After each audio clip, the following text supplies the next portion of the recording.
शिवाभ्याम नमः। हमारे पास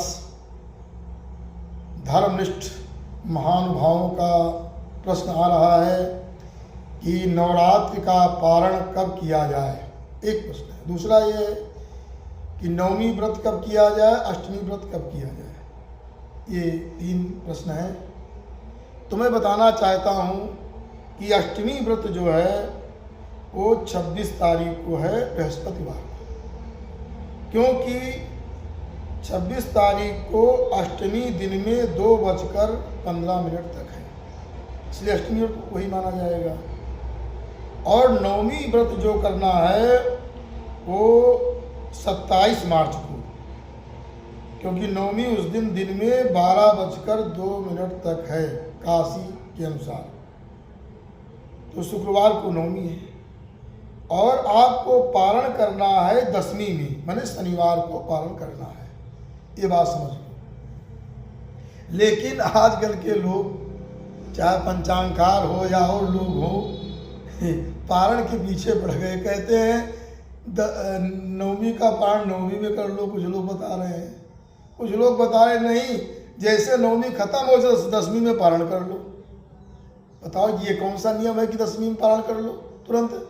एकादशी व्रत करो, जैसे द्वादशी लगे दिन में उसे पालन कर लो। ये सब बातें गलत है, क्योंकि शास्त्र में कहा गया है कि ये प्रतिपदादिक्रमेण यावच्चा नवमी भवेत्, प्रतिपदा से लेकर के नवमी तक पूरा व्रत करना चाहिए। उदय काली करीब नवमी आ गई, लिखा मुहूर्तम हुआ, अगर एक मुहूर्त भी नवमी हो गई, मुहूर्तम घटिका 2 घटी, अगर नवमी सवेरे हो गई तो नवमी व्रत पूरा माना जाएगा। यहाँ तक ये भी बात बताई गई है कि अगर पूरा नवरात्र व्रत कोई ना कर सके तो तिरात्रम वापि कर्तव्यम सप्तम्याद यथाक्रमम, 3 रात का व्रत कर ले, सप्तमी अष्टमी नवमी।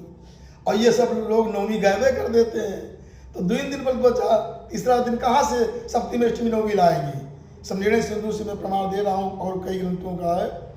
तो इस प्रकार से ये सब बड़ी विसंगतियाँ आ रही हैं। लेकिन आप लोग ध्यान रखें, नवमी पूरा व्रत करें, दशमी में पारण करें 28 मार्च को। इस प्रकार से ऐसा शास्त्रों में कहा गया है। और दूसरी बात, नवमी का भी लाभ मिल जाएगा श्री राम नवमी का, कि नवमी में लिखा है जो लोग भोजन करते हैं कुंभी पाकेश घोरेशु पच्यन्ते नाथ संशया, जो श्री राम नवमी को भोजन करते हैं, व्रत नहीं करते हैं, वो कुंभी पाक आदि नरक में गिरते हैं। इसलिए नवमी दोनों व्रत हो जाएंगे। इसलिए